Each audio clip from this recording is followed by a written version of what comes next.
Safe to say strength hasn't dipped in prep yet. That's the best I've ever done on dumbbell press. 54s for 12. Right. Sure.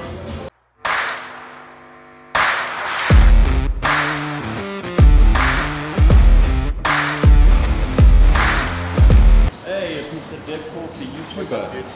The YouTuber now. The YouTuber. Are you well? Yeah, I'm well. What you doing today? Lekker. We've got chest and abs coming up today.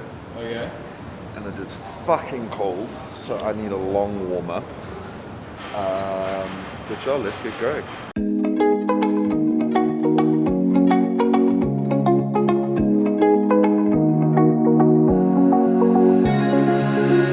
Now that I'm looking back, I can see all the signs I tried to fill in the cracks that were spreading in my mind, but I was all out of hope, lost in an endless maze. The emptiness had unfolded just like a void, And we just need to be stimulated, that is it. That our heads just need to be stimulated to some degree, and we will pay whatever it takes for that. I mean, that's all it is. It's so fucked up. in my bones, like getting blood out of the stone on my own. But you came around and removed the thorn in my soul. You guided me out of the storm. I found home in your arms of gold, in your arms of gold, in your arms of gold.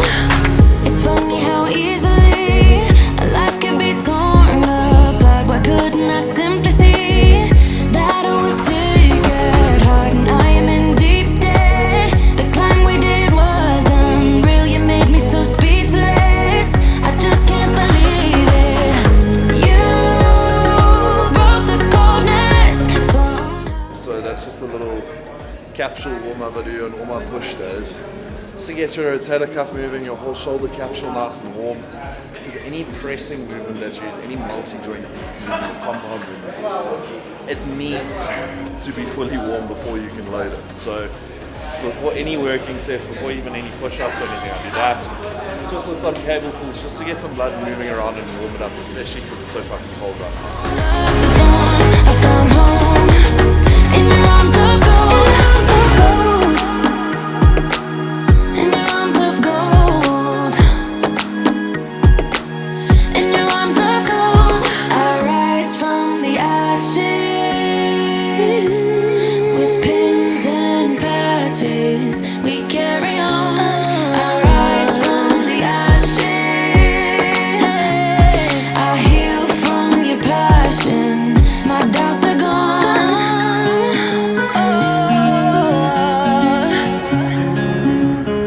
Yeah. Felt impossible in my bones, like getting blood out. Safe to say strength hasn't dipped in prep yet. That's the best I've ever done on dumbbell press. 54s for 12. Right. Sure. Arms of gold, in your arms of gold, in your arms of gold. I rise from the ashes with pins and patches. We carry on. I rise from the ashes. I heal from your passion. My doubts are gone. So typically in my off season and in my prep last year, we focused on a push-pull legs approach where I'd hit every muscle group twice a week, where one push day would be more chest dominant and the other one would be more shoulder dominant. One leg day would be more quad, the other one would be more hamstring. And towards the end of prep, we even pushed it to 3 leg sessions a week, and that really hurts. So this prep, we're trying more of a bro split, where quite literally Monday's chest, International Chest Day, Tuesday's back, Wednesday's shoulders, Thursday's usually arms, but I'm doing arms on Friday this week with Albert LaRue. And then we've got legs on Fridays usually, but this week will be on Thursdays. I just feel like I'm managing to recover a lot better there. Is push-pull legs is great because you can hit every body part twice a week, and by doing so you can half the volume per se per workout. So your workouts can be a lot shorter, but you know, trying to force 15 working sets into one workout can be a mission. So with my chest training, for example, today you'll see I have 3 sets where I work up to a heavy weight, and I have 2 pretty much all-out sets where I go to failure, and those are my true working sets. Putting an effort in all the other sets, it's not like they're just going through the movement or through the motion, but those top 2 sets are the ones where you know you really push it to the max, and then you have a backup set afterwards or something slightly lighter, still pushing to failure. I just feel that way I'm able to execute a movement a lot better and with a lot higher intensity. Instead of doing 5 sets of it, I can use a lot more weight for those heavier sets, and it just triggers that muscle a little bit better, I feel. So as you get closer to the end of prep, you don't minus any of your true working sets. You only drop off sort of the warm-up sets, and you can maintain that strength because the volume of the workout decreases. So let's see how it goes this prep.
Alright, so Dev, your opinion about what happened on Corke launch last night, and talk a little bit about your industry, give your perspective so people get a little bit of two sides to this coin.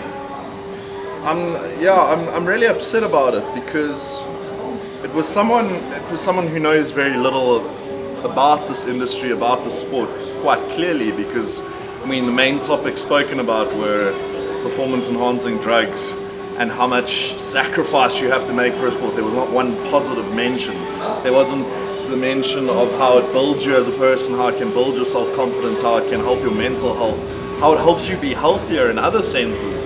You know, they didn't highlight any of that, so that's really upsetting. It was almost as if they went in with it with a full-fledged negative, you know, view towards it, and that no matter what, they were trying to get a negative response. And I mean, I've been messaged since it went out by 4 or 5 people who've won quite a few titles, you know, between them.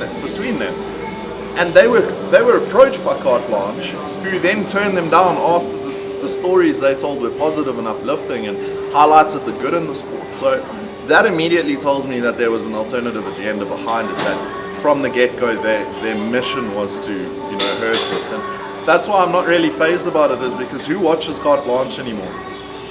Very few people watch cable television anyway.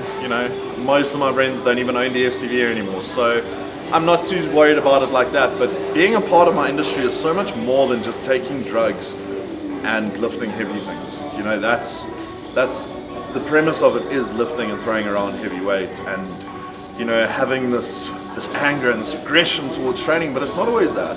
A lot of the time it's geared towards that aggressiveness and that that emotion towards it and that passion, because of how much we actually feel for this. I mean, if you look at the average gym goer who's just training to be healthy, who's just training to feel better, to look better, to fit in smaller clothing or whatever it is, chances are that they aren't emotionally connected to the gym, and that, for example, if there's a lockdown and gym is closed, they go, I'll go for a walk around the block. Whereas now you connect emotion to something that has given someone the feeling of purpose and a feeling of belonging, and you completely piss them off. What this oak has done is he's literally thrown himself under the bus and just aggravated the bodybuilding community as a whole. And I mean, if you take individuals in this community like myself, like some of my closest friends who are some of the best bodybuilders in the country, they are the nicest people I've ever met. I'm friends with them, which firstly tells me they have a social life. That was the first thing this person cut out. Secondly, he was like, no, I can't have a relationship, I can't have a girlfriend because I'm too much of a dick and this and that. And it's like, well, that comes down to you. That's got nothing to do with the drugs you take, nor, what sport you choose. So I've had girlfriends while being a competitive bodybuilder. I know plenty of guys who are married. I know plenty of women who are married with kids who are successful bodybuilders. So fuck that. That's not another thing. You don't have to put yourself into the shoebox. You don't have to exclude everything on the outside. Maybe in the last month of a contest prep, it's a lot easier to do so because you're so buggered at the end of every day that by 6 p.m. all you want to do is sleep. You're dragging your teeth along the floor. The last thing you want to do is go out. So sure, you will isolate yourself a bit more there, but it's not essential. If they're not lockdown restrictions or stuff, I'm usually going out until 10, maybe even 8 weeks out to Bry's and things, because what that gives you is a sense of relaxation and actually taking the stress off. There's this constant stress on you as a bodybuilder where it's either training, dieting, or something. You're always doing something with purpose. So giving you the opportunity to relax at a braai with some friends, take your meals with. It's really not the end of the world if you go to a mate's house and you eat your food out of a Tupperware. People really don't care that much. The only reason you think they do is because you make such a big deal out of it. So, being in the bodybuilding industry is not tooth and nail like everyone thinks it is. You can be a bodybuilder and you can live a normal life. When you take things to the next level of wanting to be a pro and wanting to be the best in the world at anything, whether it's getting a degree, whether it's getting your master's degree, your PhD, whether it's becoming a lawyer, a doctor, becoming the best swimmer in the world, the best sprinter, the best bodybuilder, the best rugby player. When you want to be the best in the world at something, you have to make sacrifices and you have to focus on that as a whole. Now, does this person who's an amateur, who's placed third at one regional show 3 years ago, have to do all of that to get that? Well, if you find yourself having to do that, you're probably not doing the right things. So take a step back, focus on working smart, and give yourself a bit of a break. It's really not that shit a sport to be part of. Right, and we are finished with chest and abs here. Cool. At Gold's, my best gym. Oh. So, yeah, we are 7 weeks out now as of Saturday, out of Gauteng Central Gauteng Champs. Then we've got 10 weeks until SA Champs. Sure. And we might have another show after that coming towards the end of the year. I don't think it's focusing, there we go. I've been challenged by Albert Leroux to get into shape and actually work a bit hard because he wants some competition for his next show, so we might stand on stage against Albert at some stage this year, which will be really, really exciting. I've looked up to him for a long time, so competing against one of the best in the country will be really, really cool. I'm looking forward to that. But tomorrow we got back, releasing my first YouTube video online today, which will be exciting. And this will be number 2, International Chest Day. So next video, I think we should go for a back day or a leg day actually. I think legs, we haven't videoed legs before, so let's do that. Amazing. I'll see you guys next time. I need to learn how to sign off better.